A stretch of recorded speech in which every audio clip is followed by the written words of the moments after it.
from patterns or examples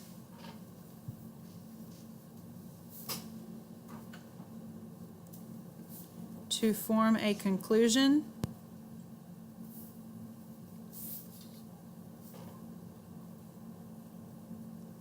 or statement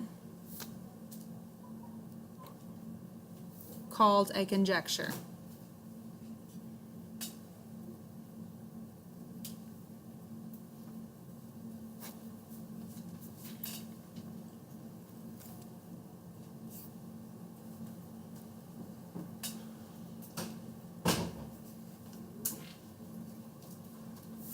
So for example, I might say write a conjecture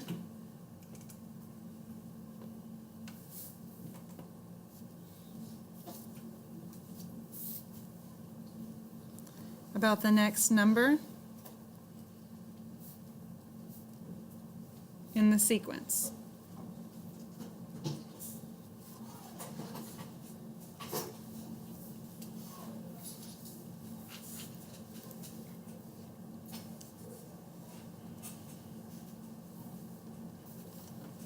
One, 3, 9, 27, 81.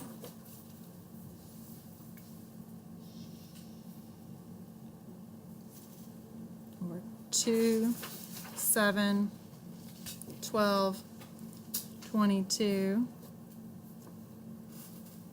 Or 1, 4, 9, 16, 25.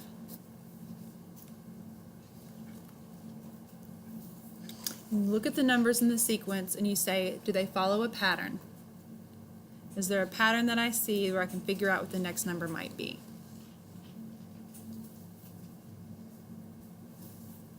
So if I look at the first one, I see 1, 3, 9, 27, 81. And I say, hey, look, that is multiplying each new term by 3. So if I take the number 81 and I multiply it by 3, I get 243, and that's my new number.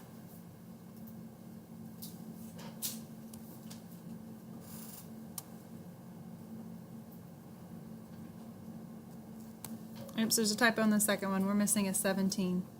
Sorry about that. 2, 7, 12, 17, 22. So we're adding 5 to each new term, which means our next one is going to be 27.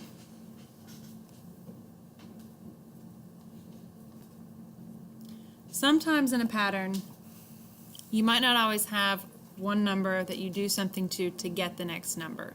Sometimes they might be some kind of separate idea where there are certain types of numbers that I'm listing. So 1 squared gives me 1. 2 squared gives me 4. 3 squared gives me 9. 4 squared gives me 16. 5 squared gives me 25. So next I should do 6 squared, which should give me 36. I am squaring my natural numbers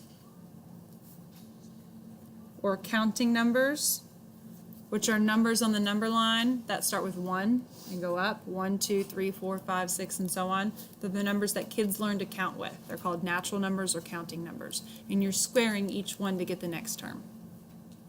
So next you would do 7 squared to get 49.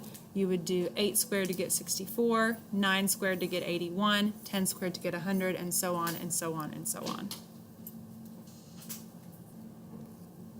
You may not always have a list of numbers. You may have a pattern that's a little bit more visual, like this.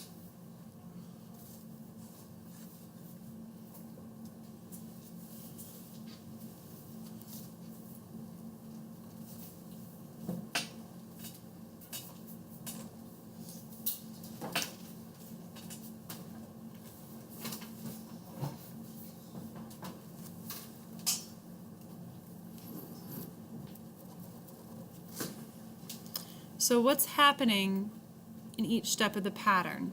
How are the boxes changing? I start with a square that's one side or 1 unit by 1 unit. I then have a larger square that's 2 by 2. I then have a larger square that is 3 by 3. So I should now have a larger square that is 4 by 4. So each time, each new figure that I have, the sides are increasing by 1 unit. So the sides of square gets 1 unit longer, which means I should have a 4 by 4 here. So if I draw that out,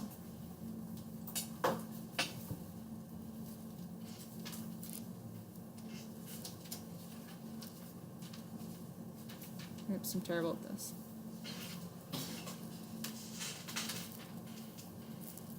Okay. 4 by 4. And if you were to count the total number of boxes that these squares have, you have 1, and then 4, and then 9, and then 16. If it's the same pattern as squaring your natural numbers, because you're actually making squares, that's what squaring is. You take the same number of sides by the same number of sides to get your total. And it's visually showing the same thing that we did right here. So when you make your conjecture, you're finding what's the next number in the pattern. It may be the next number in the numerical pattern, and be the next figure that you would have in a pattern. You may also have to make a conjecture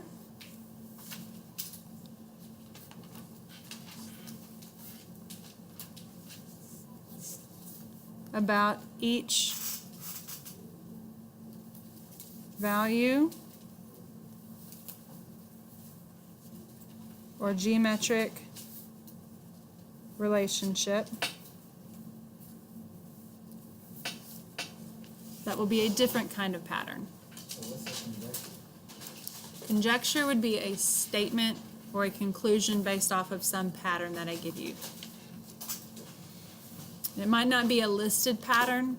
It might be I just give you some information and use your own reasoning to figure out this is a conclusion I can make based off of that, or this is a statement I can make based off of that information. So for example,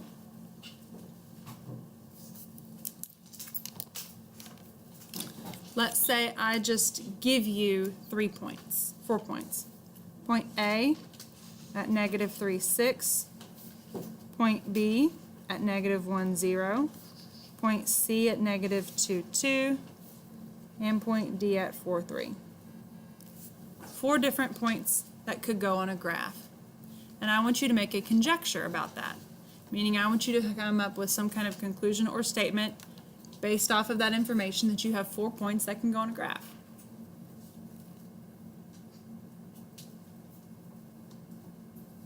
If I put those 4 points on a graph, what kind of figure or what kind of polygon would it make? If it has 4 points, you know it has 4 sides, and any 4-sided polygon is called a quadrilateral. So you know that there will be a quadrilateral. It might be a square, it might not. It might be a rectangle, it might not. It might be a trapezoid or a parallelogram or a rhombus or a kite, but it might not. You don't know that it could be one of those things, but you do know that it would have 4 sides and it would be a quadrilateral. So that is your conjecture. You could say angle 3 and angle 5 form a linear pair.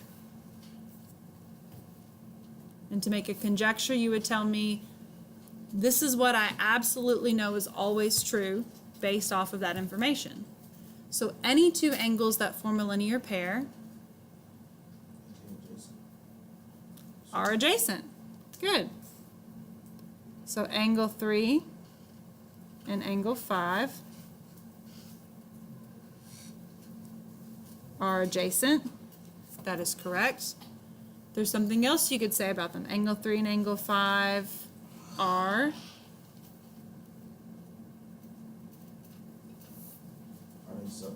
Supplementary.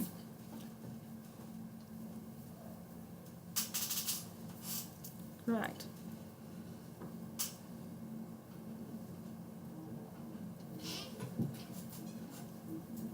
Now, if I tell you, let's say we have two other angles, angle 1 and angle 2.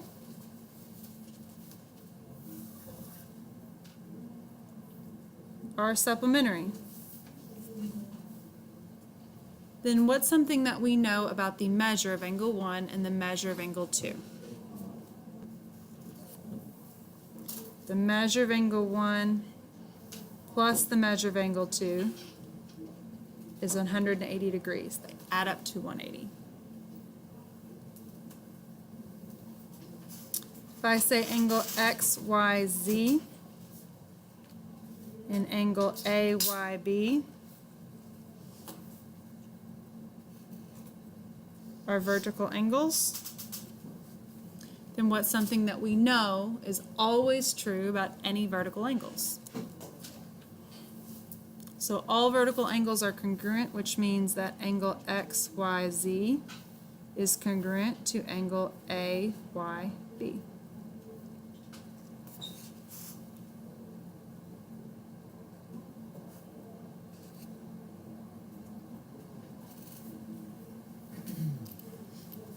Now those are all you giving me conjectures, or you making conclusions, or you making statements that are always true based off of some kind of pattern or information that I give you. But sometimes you'll be given a conjecture that might not be true, and you need to be able to tell me, is this always true or could it be false? And the way that you could show me if something is false is by giving me counterexamples.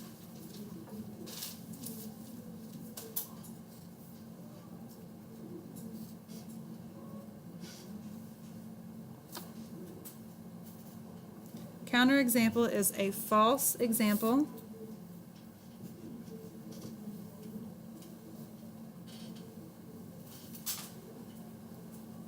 that shows a conjecture is not always true.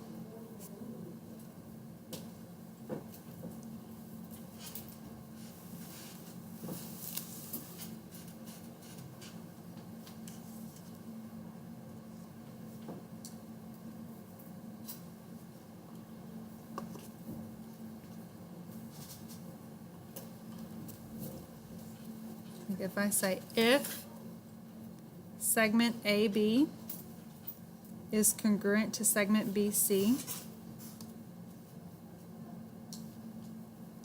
then point B is a midpoint of segment AC.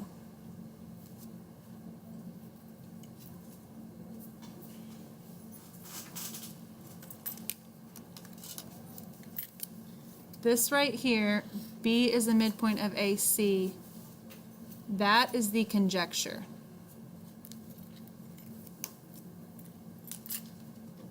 I'm giving you the conclusion. I'm giving you the conjecture. And I'm asking you to tell me, is that conjecture always true or could it be false? And so what you want to look for in a counterexample is you look to find one single example where you do have segment AB and you do have segment BC, and they are congruent to each other, but where B can't be the midpoint.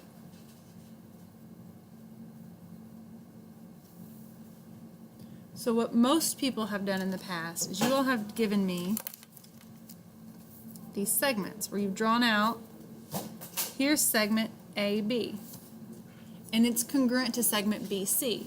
And so you've continued that segment out here, where all 3 points are collinear. And if you did give me 3 collinear points where segment AB is congruent to segment BC, then yes, B is a midpoint of segment AC. That would be true. But that's only one example where it's true. It has to always be true. There has to be no way that it could ever possibly be false.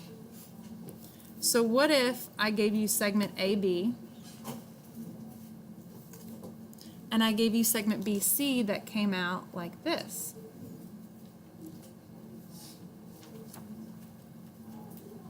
Because the problem never said A, B, and C were collinear.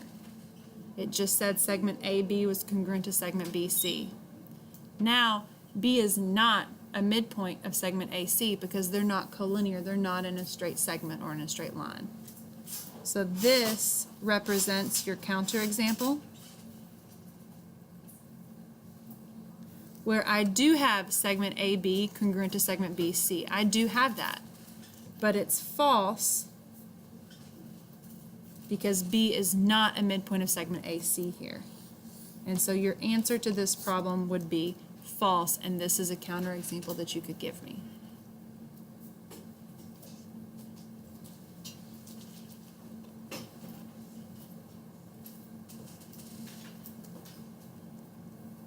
Another one could be if angle 1 and angle 2 are supplementary,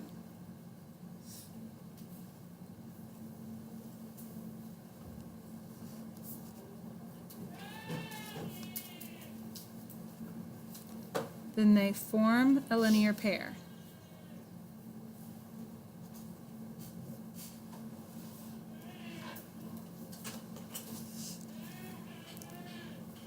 So it's true that angle 1 and angle 2 can be supplementary and form a linear pair. All linear pairs are supplementary, but that does not mean all supplementary angles form linear pairs. So you would want to look for a counterexample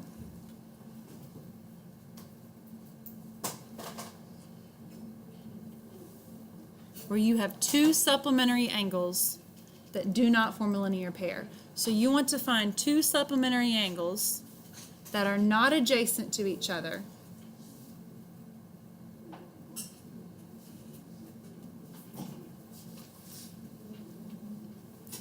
if my answer were true, that means I would have two supplementary angles like this. Those angles form a linear pair. Do all supplementary angles have to form a linear pair? No. That's just one example. It's not always like that. A counterexample could be like this. Here's an angle with 50 degrees. Here's an angle with 130 degrees. And your answer to this is false because here are two supplementary angles that do not form a linear pair. This does not always have to be true, and so you give me a counterexample and you say false because it doesn't always have to be true.